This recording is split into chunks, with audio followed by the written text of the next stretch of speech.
Esto es El Arranque, charlas de domingo. Puerto Candelaria presenta Vuelta Canela. Lo que nosotros hacemos desde el arte. ¡Que viva Colombia!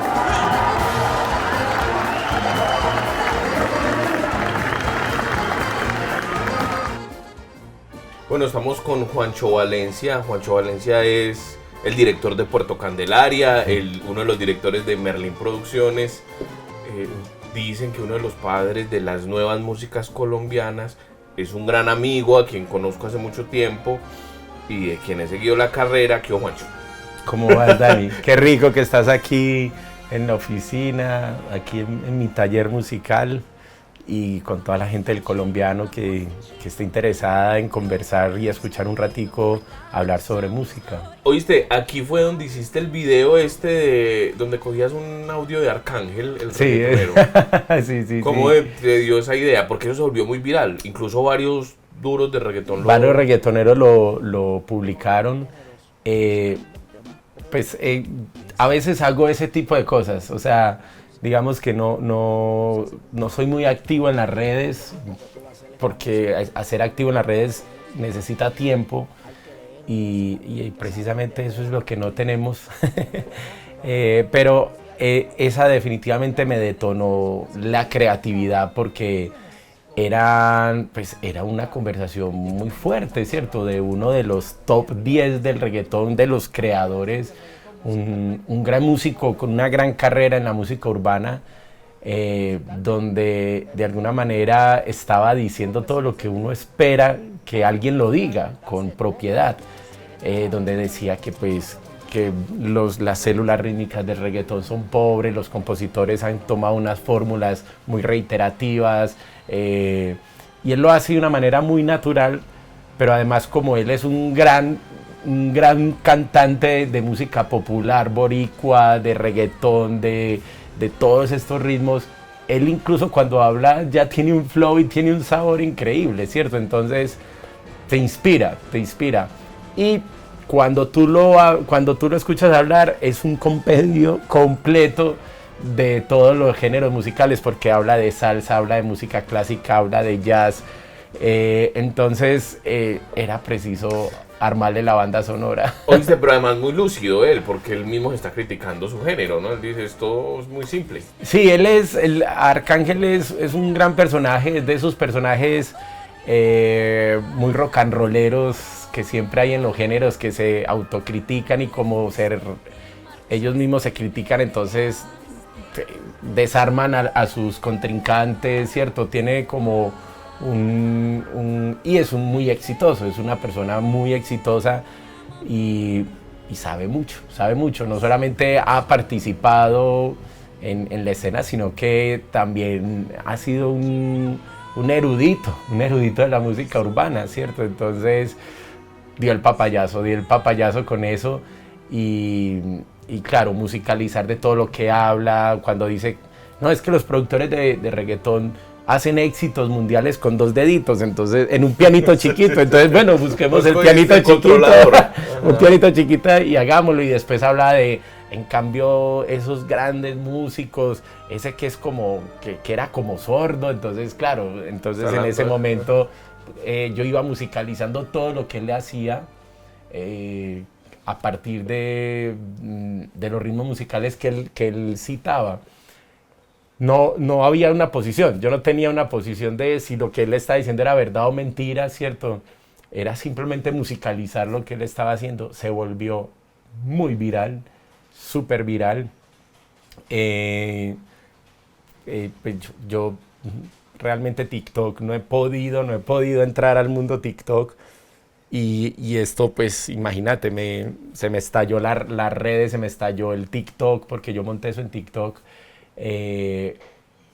Y pues, pero lo que más triste es a medio es que siento que mucha gente no entendió qué era lo que estaba sucediendo, ¿cierto? Y pues obviamente, pues mucha gente me escribía como, bro, es que no entendiste, bro, es que, y es como, ay, bueno, puro TikTok. Exactamente, no, ahí no hay fondo. Es como hordas de, porque a la final eso es TikTok, como que el algoritmo te lo abren a una gente muy X, pero es como volumen a cambio de profundidad, a cambio de conocimiento, a cambio de una buena discusión, a cambio de... Entonces es como otra onda donde pues yo no participo, ¿cierto? No me llama la atención. Pero sí hubo un de esos @Miguel78 rayita abajo, slash, que me dijo, bro, vas muy bien, sigue así. Te voy a hacer caso, voy a seguir. Como si vos hubieras salido bajo de una piedra ese día. Oíste, Juancho, estamos aquí para hablar de Puerto Candelaria Filarmónico.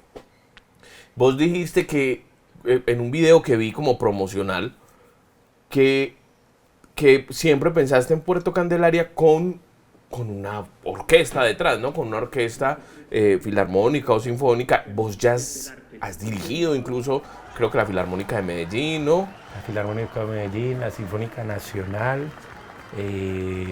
Sí, he trabajado con diferentes orquestas, dirigiéndolas y haciendo orquestaciones. Y haces arreglos. Yo me acuerdo que hiciste aquí uno con los Crew Peligrosos. Con Crew Peligrosos, he hecho el Aterciopelado Sinfónico, he hecho el Roy Draco Rosa Sinfónico, el Andrés Cepeda Sinfónico, el Alfredito de la Fe Sinfónico, el Chucky Town Sinfónico.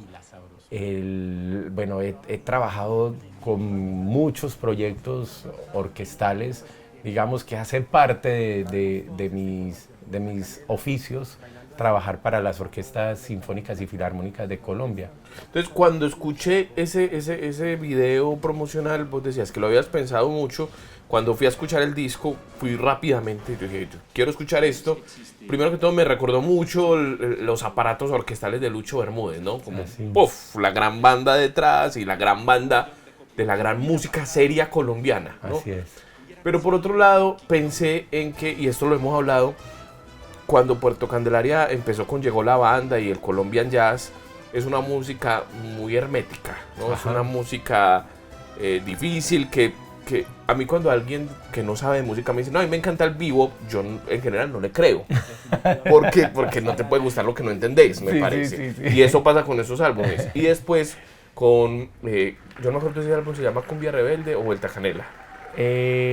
Los dos, Cumbia son Rebelde y Vuelta Canela. Bueno. Son dos álbumes muy cerca con un mismo color y ahí muy complejo. Sí, muy complejo, pero ahí empieza una transformación porque vos te das cuenta que hay que echar un cuento. ¿No? Y creas este mundo paralelo y después eso termina con las colaboraciones, como decía, en álbumes más adelante, y la música de Puerto Candelaria sigue teniendo el chiste y sigue teniendo la tensión y la disonancia, pero le bajas un poco y entra la letra y entra el mundo armónico que está más cercano a nuestro oído, más sonante que disonante, y veo que eso se logra combinar acá, lo del principio y lo del final. Ajá. Esta cosa en la que me metí es para preguntar, ¿esto es como una clausura de Puerto Candelaria? ¿En qué pensaste cuando lo estaban grabando? ¿Cómo fue pensar en esos arreglos? Bueno, mira, generalmente los artistas, como lo dice mi hermano Jacobo Vélez de la Mamba Negra, el Calle Hueso, caleño, los artistas vivimos en el futuro y traemos la música del futuro para la gente del presente. Y es increíblemente cierto. Pero a veces, esa música cuando llega al presente, por las duras realidades de un músico, tarda en publicarse.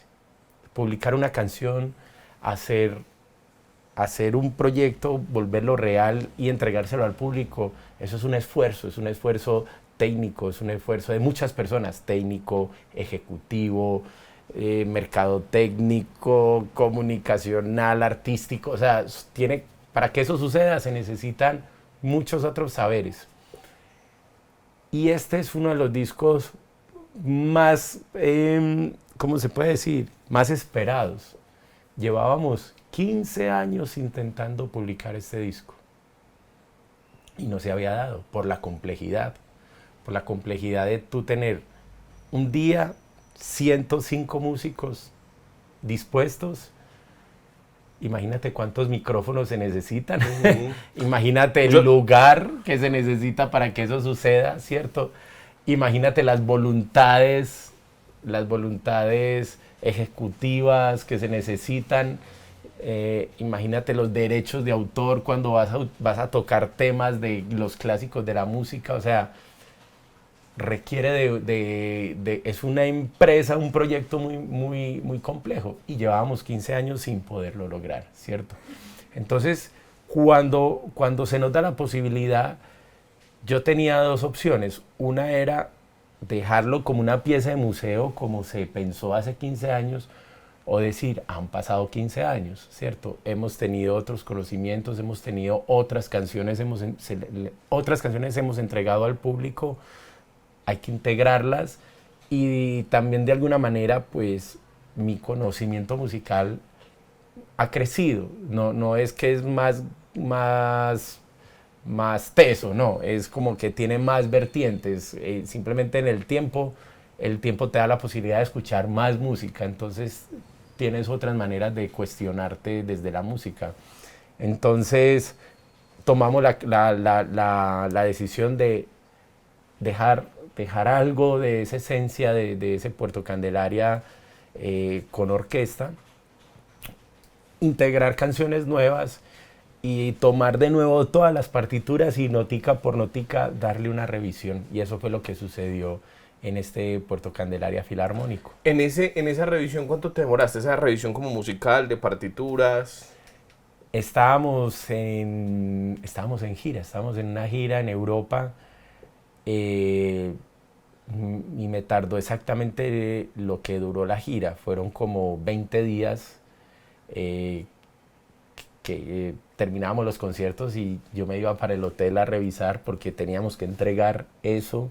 Digamos que hay un proceso, tú no puedes llegar a donde una orquesta sinfónica y decir, ay, mira, se me ocurrió esta canción, cuento 1, 2, 3, bueno, tú tienes que entregar las partituras un mes antes al director musical para que pueda entender la complejidad de la música, y después ese director le entrega a cada músico su partitura un mes antes, o sea, 2 meses antes tú tienes que entregar la música para que se pueda entender, porque estamos hablando de complejidad musical, ¿cierto? No porque sea música clásica o porque sea la orquesta o porque sea uno de los símbolos de la música europea, no, es porque son muchos músicos tocando al mismo tiempo, ¿cierto? Entonces, simplemente por volumen se necesita unos niveles de complejidad y de desarrollo técnico muy grandes.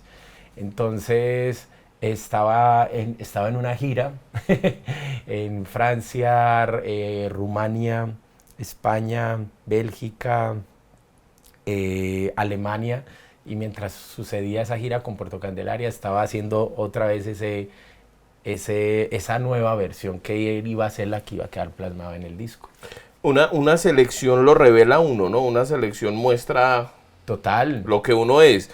Vos aquí hay varios temas, Vuelta Canela, que es del álbum Vuelta Canela, Club Panamá, que creo que es del Colombian Jazz, ¿no? Sí. Despedida, Amor Fingido, que es jazz muy para acá, con Kat en la voz. Así es. Y aquí entra este Alegreto en la menor, de Beethoven, está Lacrimosa también, que es de Mozart. Así es. Después viene una de las mejores canciones del mundo, que se llama Senderito de Amor. Ajá. Goodbye My Honey, que es un clásico del jazz que canta Kat y creo que está en otro álbum, ¿no? Sí.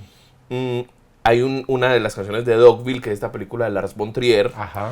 Cumbia Rebelde, Amor y Deudas, Ilógico y Nocturno. Así es. ¿Qué revela esa selección? Además de que está Beethoven, está Mozart, eso transformado como a nuestros ritmos pachucos un poco, y está Dogville. Sí, pues mira, por ejemplo, hay una aclaración muy importante y me fascina que suceda, porque le ha sucedido a todo el mundo, y es que Goodbye My Honey es composición nuestra, es una composición de Kat y mía, en un ejercicio de componer un jazz como si estuviéramos 100 años atrás en el pasado, ¿cierto?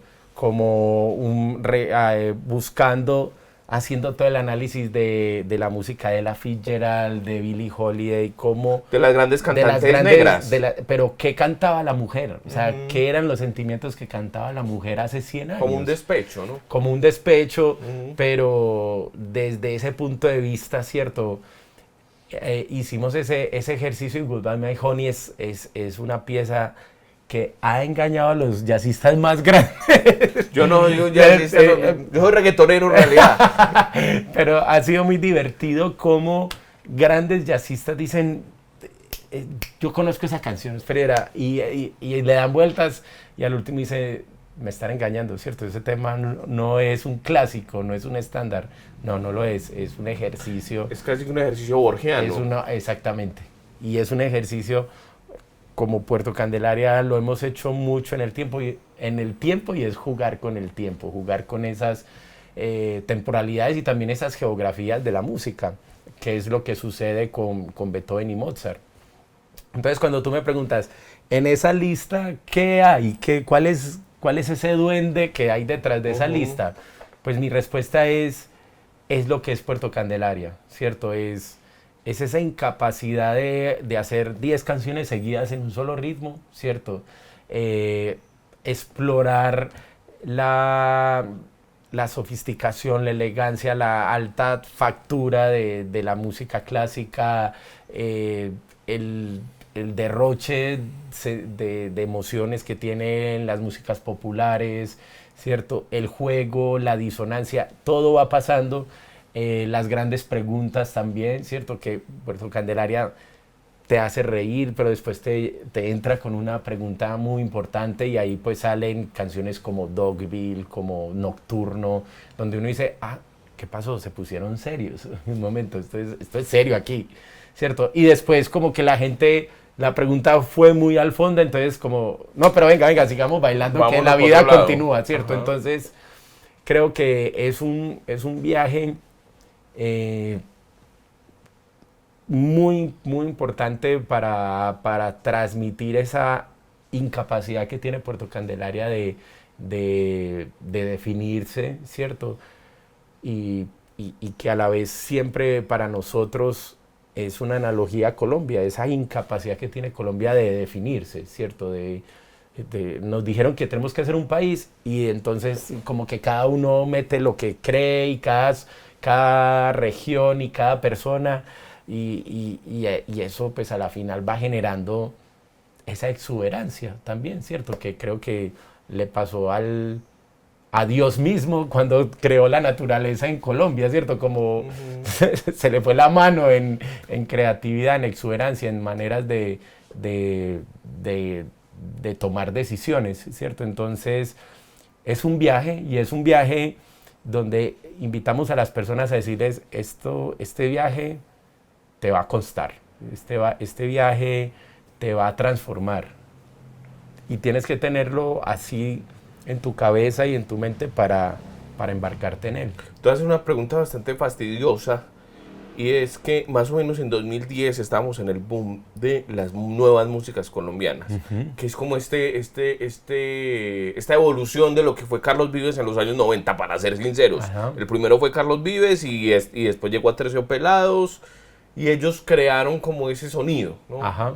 Muy de la mano de este productor. Iván Benavides. Exactamente, sí. y el argentino. No, tenemos también a Richard Blair, el inglés de Sadie Stepper, que sí, también participó, sí. ¿Cierto? Santolaya, pues, muy importante. Bueno, hubo una cantidad de músicos que estaban ahí detrás de eso. Y luego vinieron esas nuevas músicas colombianas que eran producciones muy pensadas desde el estudio de la casa. Ajá. Que entonces ahí está Puerto Candelaria, Bomba Estéreo, después más tardíamente vino Messier Periné, La Mojarra Eléctrica estuvo ahí, Nelson Belandia y La Tigra, que eso se transformó en otra cosa, pero a lo que voy con esto es, muchos de esos proyectos fueron capturados, digamos, por las grandes disqueras. Así es. Y hoy vemos como que esos proyectos dejaron de ser la idea de un autor para tratar de ser una idea que se mete dentro de la industria o dentro de lo mainstream, y uno no ve mucho de eso. Sin embargo, Puerto Candelaria está acá con un Juancho Valencia ya que tiene un poco de canas, pero que se da la importancia de tocar con una filarmónica, ¿no? En el teatro más importante de este país. Así es. ¿Qué lecturas es vos de esa evolución y de esos caminos que tomó esa generación que es tuya, ¿no? Y que muchos de esa generación te decían, ellos fueron primero que nosotros y los veían a ustedes como los papás. Sí, Pues mira, el siglo XXI llega con una explosión de, como de ese amor por lo local. Así creamos que nos pasó a nosotros aquí, en nuestra región o en nuestro país. Eso fue un fenómeno mundial, ¿cierto? El siglo XXI llegó con esa sensación de, ve, mira, lo que hacen, la música que hacen en mi pueblo le va a gustar al mundo, ¿cierto?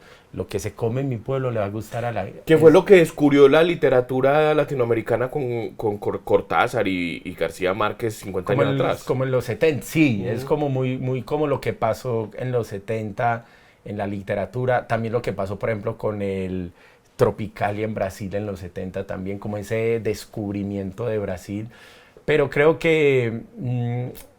de alguna manera lo que podemos pensar es que el siglo XXI llegó con una diferencia y es como una democratización de los canales de información, ¿cierto?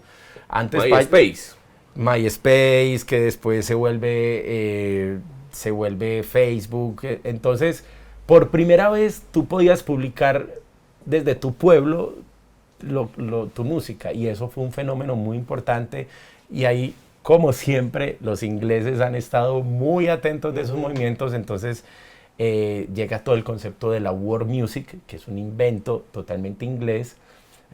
Si lo vemos desde otra perspectiva, es un poco como los ingleses diciendo como, ok, la música y la música del mundo, ¿cierto? O sea, como nuestra música y lo otro es la música del mundo. Y ahí suceden fenómenos muy interesantes donde resaltan como los colores y los condimentos locales de todo el mundo. Y eso fue maravilloso para nosotros, porque nosotros teníamos una cantidad de música para mostrarle al mundo, pero que siempre había sido consumo local porque no tenía la posibilidad de ser expuesta. No se le había dado la oportunidad. Si eso le gustaba a un alemán, a un gringo, a un español, a un japonés, nunca se le había dado la oportunidad. Y en el 2000 se dio la oportunidad y Colombia, ¡puf!, se estalló, ¿cierto? Desde el 2000 Colombia empezó a crecer hasta ahora, que en los premios como en los Latin Grammy, el porcentaje de colombianos en todos los géneros musicales, o sea, hay una supremacía musical colombiana muy fuerte, tanto que hoy un músico colombiano es como un futbolista brasilero, ¿cierto? O sea, como que uno dice, es futbolista brasilero, pues debe ser bueno, pues. Sí, por descarte. Y a eso nos pasa a los músicos. Usted es colombiano y músico, debe ser bueno, porque eso ha crecido mucho. Que es lo que pasaba con los boricuas hace 20 años, 30 años, en los 90s. Exactamente. Entonces, estas personas que venían en ese momento, Carlos Vives, Aterciopelados, Antonio Arnedo, Side Stepper, mira que te estoy hablando de vertientes muy lejanas, pero que pudieron potencializar ese camino. Y 20 años, generalmente las tendencias musicales tardan 20 años, y eso sigue siendo muy cíclico. Y después de 20 años se puede hablar de clásicos, ¿cierto? Por eso ya hablamos de clásicos del reggaetón. Por ejemplo, porque ya el reggaetón ya se habla más o menos de 25 años de existencia, entonces ya incluso está la prehistoria, guardia, ¿sí? Prehistoria del reggaetón, ¿cierto? Entonces... Pero entonces, ¿qué pasó con esos otros grupos y con ustedes? Entonces te lo voy a responder de una manera. Era algo tan poderoso que creíamos que ese iba a ser el sonido de Colombia y perdimos. Ganó el reggaetón. El reggaetón llegó con una fórmula increíblemente efectiva, ¿cierto? Una fórmula musical increíblemente efectiva. Llegó con una fórmula, un modelo de negocios increíblemente efectivo y arrasó con todo eso, ¿cierto? Y ocupó todos los espacios, ¿cierto?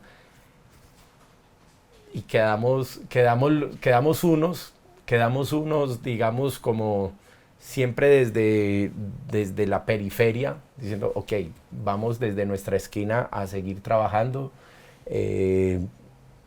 y seguiremos buscando otros espacios. En ese camino, cuando llega esa máquina, ¿cierto?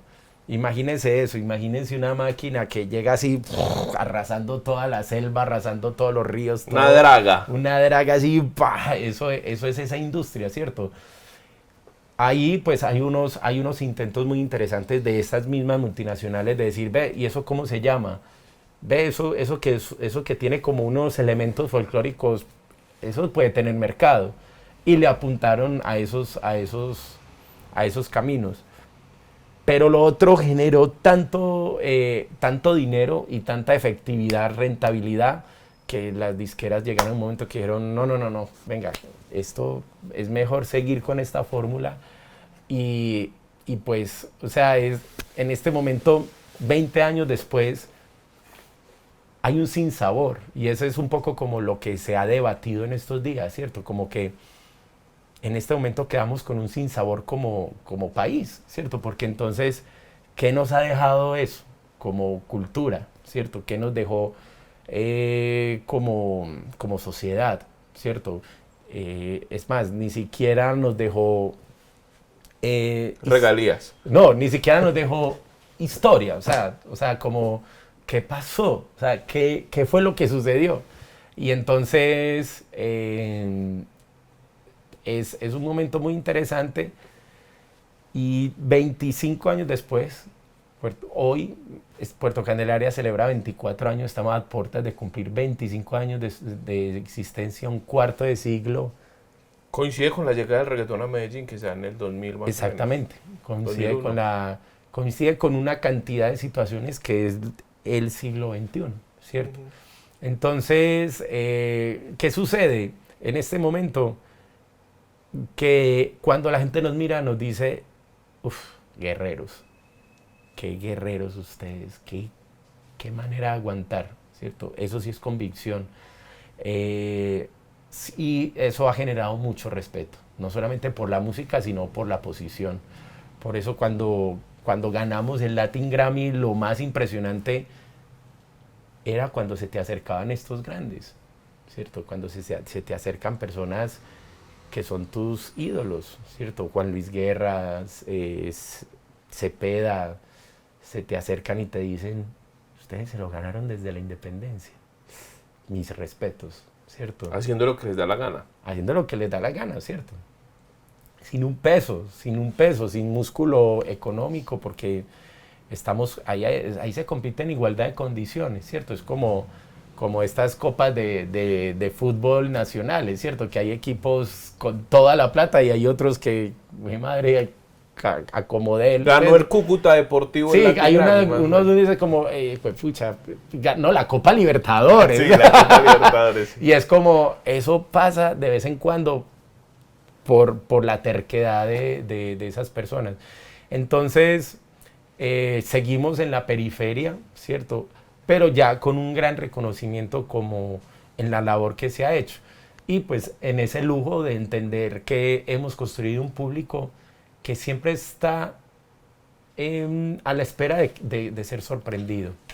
Juancho, vos, yo desde que te conozco, que vámonos desde 2010, vos siempre has estado en proyectos. Entonces pienso en este filarmónico, pero hace nada acabas de hacer este tema de la sociedad de la cumbia. Ajá. Y antes de eso estabas con Los Bichos, que es esta, para los que no lo han visto, es una serie que sacó Teleantioquia, pero la serie está basada en un disco que hizo Juancho Valencia, porque dijo estos animales raros como, no sé, la chucha o la cucaracha, el murciélago, como que una oda a la fealdad que tiene un fin, ¿no? Además, es una fealdad que tiene un fin.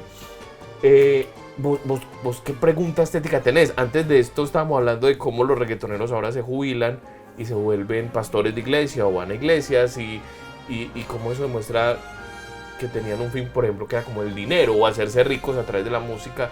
Pero vos hablamos de que tenés una pregunta estética. ¿Vos qué pregunta tenés? Además que está muy arraigada a la música colombiana, que además en el capítulo de la música antioqueña es la música cumbia de la montaña, que es una cumbia cuadriculada, restringida, pacata, donde está taimado la celebración, donde no se celebra para bailar sino para tomar. En fin, vos ¿qué estás buscando en la cabeza? Porque es que te estoy hablando de 3 proyectos: Bichos, La Sociedad de la Cumbia y Filarmónico, que están pegados, que coexistieron todo el tiempo. Es verdad, y son muy duros. Y son muy difíciles. O sea, sí, esos son años de vida, pues eso es como años de vida que tú te gastas ahí en esos proyectos. Tengo demasiadas preguntas desde lo estético, ¿cierto? Y sobre el país, ¿cierto? Demasiadas preguntas sobre el significado de nuestro país, tengo las cosas que suceden naturalmente en nuestra fauna, en nuestra flora y en nuestra sociedad. Son totalmente maravillosas, ¿cierto? Te sorprenden. Y eso te genera muchas preguntas, ¿cierto? Creo que definitivamente no habría una pregunta.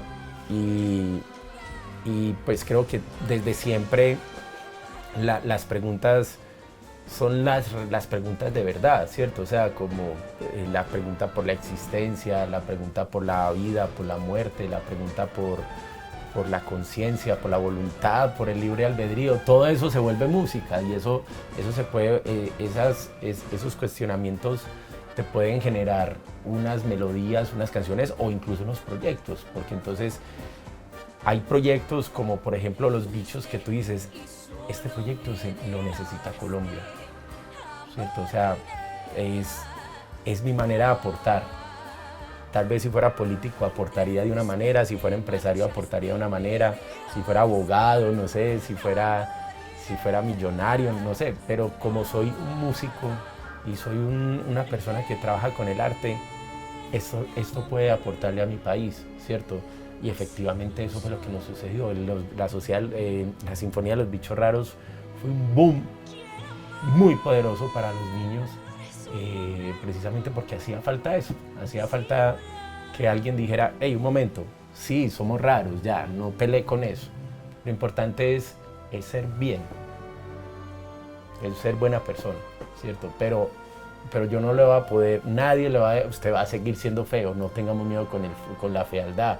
Usted es raro, sí, su color es raro, sí, sus inclinaciones filosóficas o usted quiere besar a la persona que a la gente le parece raro, sí, no importa. Lo importante es que seamos buenas personas, ¿cierto? Y eso le cambió, casi una coma cambia una construcción de pensamiento donde los niños dijeron, gracias, me estás empoderando en esto que siento, en esto que me tiene totalmente afligido, ¿cierto? Y eso generó unas reacciones muy poderosas. Yo vi videos ahí en el teatro de Cafam en Bogotá, los niños subiéndose. Ah, sí, en el Colsubsidio, los niños totalmente locos.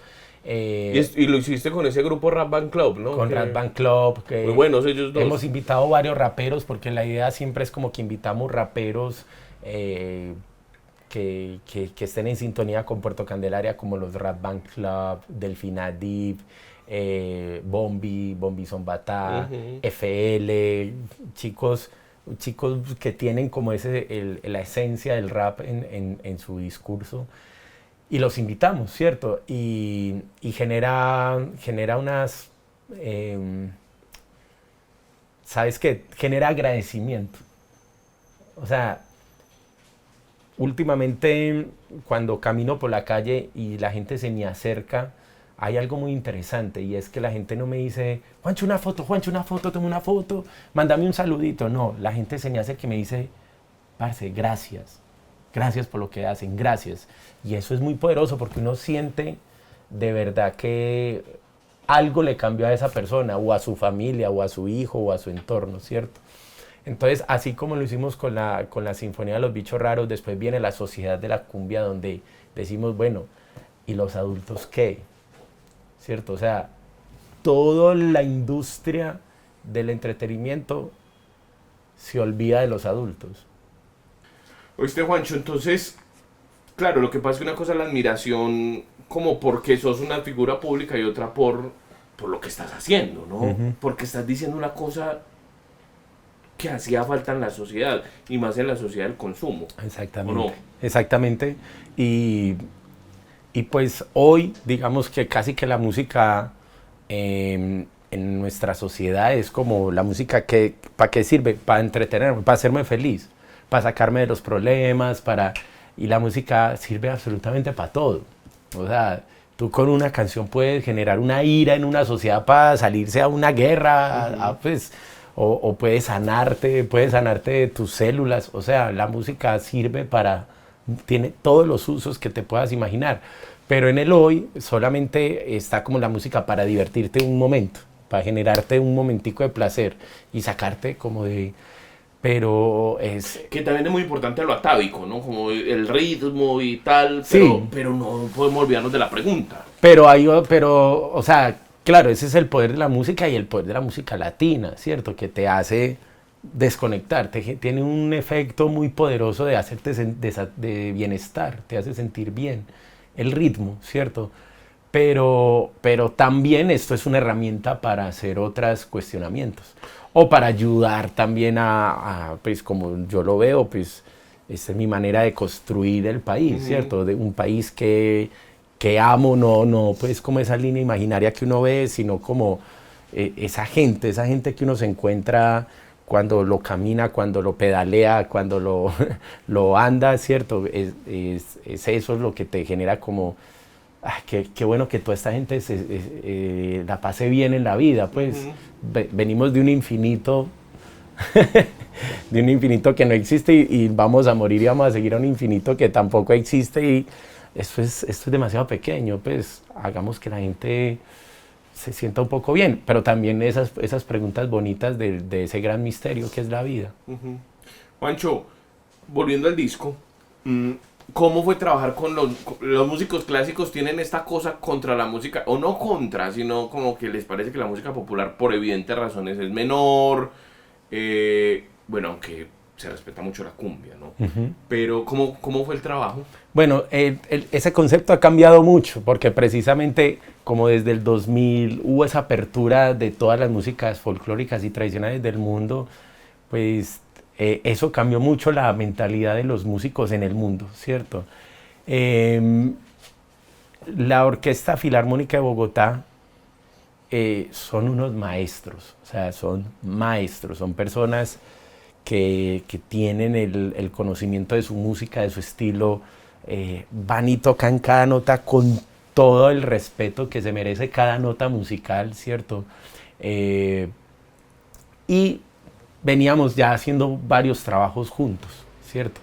Entonces, yo empecé desde muy pequeño a hacer trabajos orquestales para grandes orquestas. Desde los 15 años yo ya estaba haciendo orquestaciones en octavo, en el colegio, en octavo B, en los descansos hacía los papeles para orquestas a mano, porque en esa época el computador no lo hacía. Había software era partitura, papel por papel hecho a mano. Bueno, y Juancho empezó a clase a los 5 años y lo primero que tocó fue para Elisa, creo que en el Banco de la República, ¿no? Sí, así es, muy chiquito.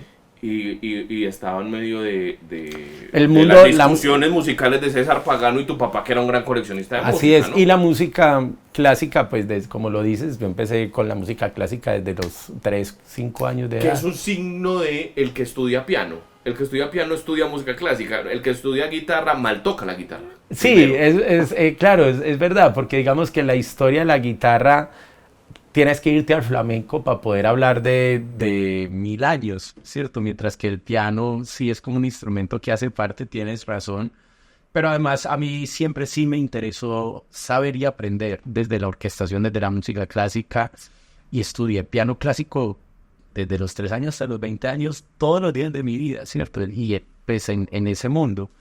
Entonces, desde muy chiquito me gané el respeto de estos grandes maestros, como ahí viene Juanchito con las partituras, nos va a poner a trabajar, y siempre es como, ojo, que nos van a poner a trabajar, pero vamos a pasar bueno, porque él se atreve a jugar con las disonancias, se atreve a jugar con las polirritmias que se pueden generar en la orquesta. Es difícil. Hay unas partes donde evidentemente vos buscaste el caos en el disco. Sí, total.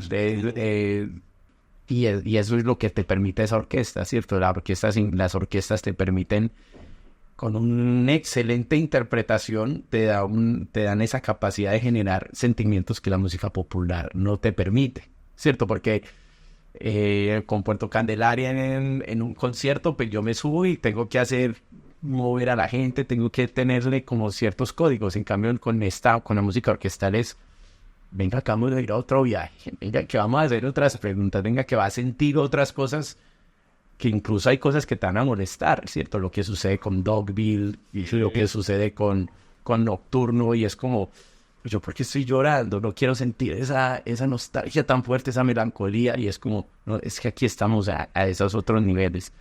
Entonces, me he ganado el puesto y Puerto Candelaria se ha ganado el puesto porque todos los músicos de Puerto Candelaria son formados en la música clásica. Entonces, tenemos ese conocimiento, tenemos esa capacidad de entender la música con ellos.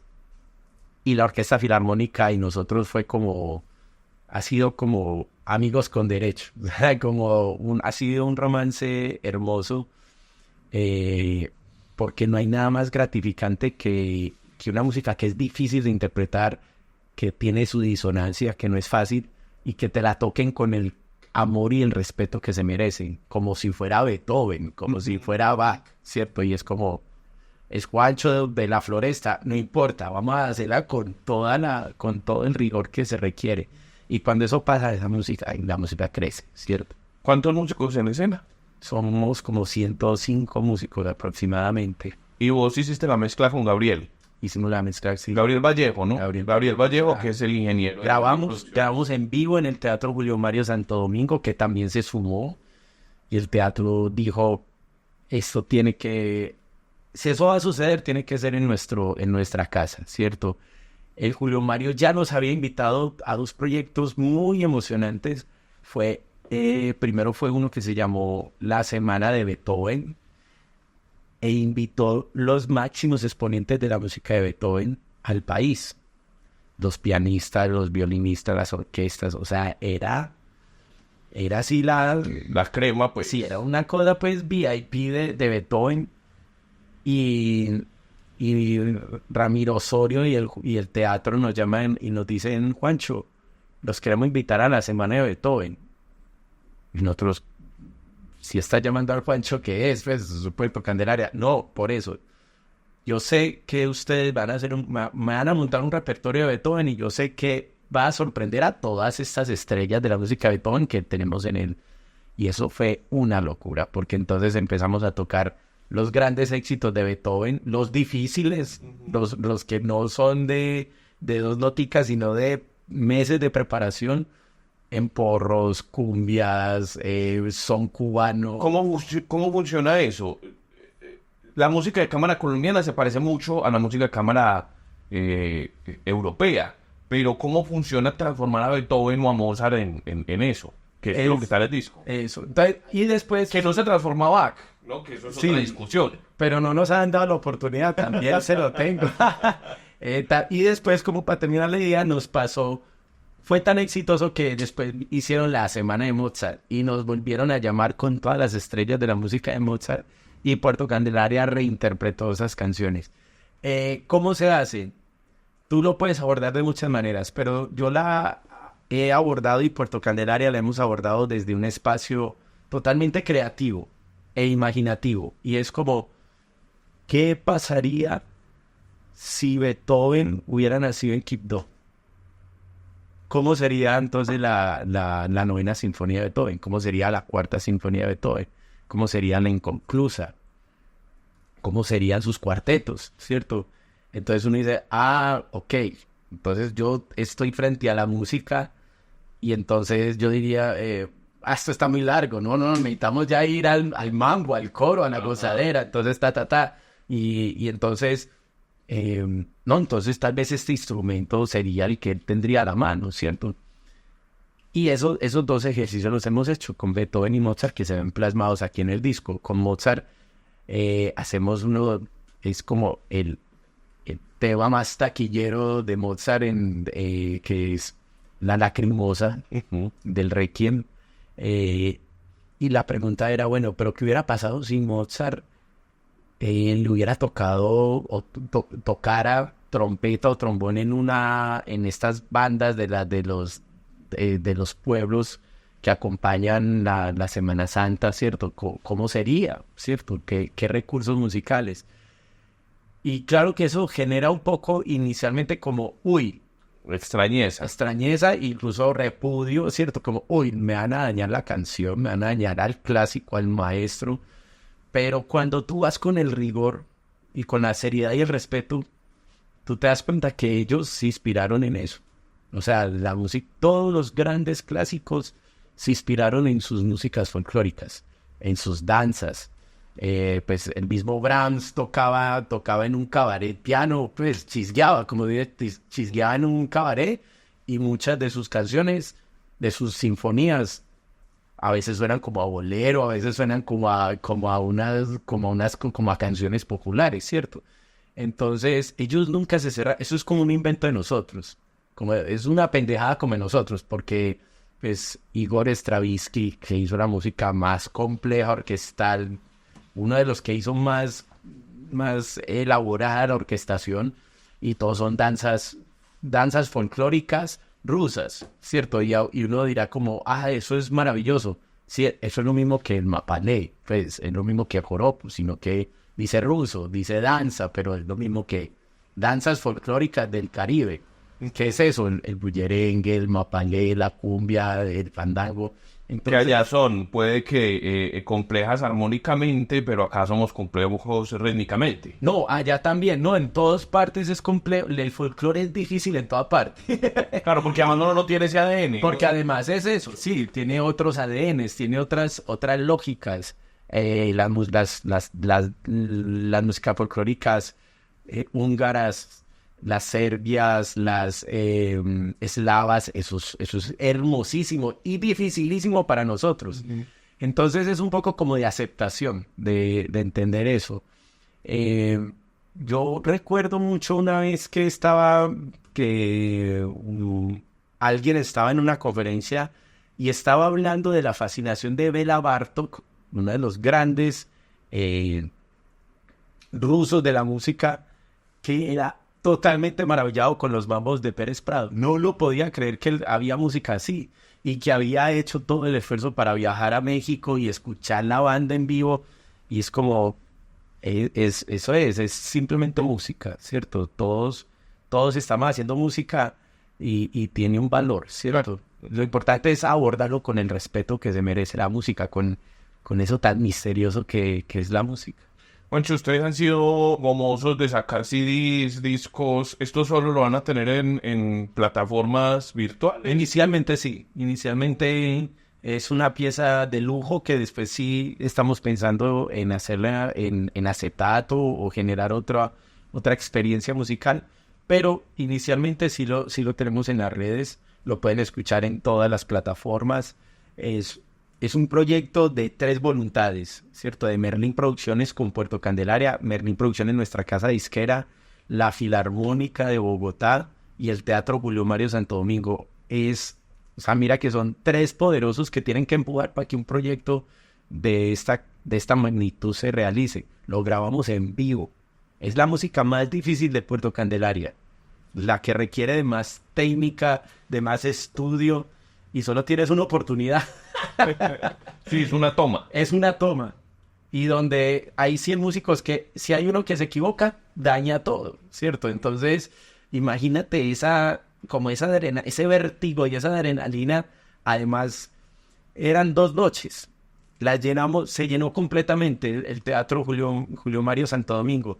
Y la segunda se hacía la grabación, ¿cierto? Entonces, imagínate la adrenalina con la que tú te subes al escenario, además de 1000 y punta de personas que te están jalando ahí, y tú tienes que entregarles, pero también controlar, porque estás grabando, ¿cierto? Y tienes que transmitir el sentimiento adecuado ahí. Fue una experiencia maravillosa, fue una experiencia muy, muy potente. Creo que mucha gente se estará preguntando en este momento cuál es la diferencia entre una filarmónica y una sinfónica, porque este disco se llama Puerto Filarmónico y no Puerto Sinfónico. Es una cosa totalmente burocrática. Las sinfonías son del Estado y las filarmónicas son entidades privadas.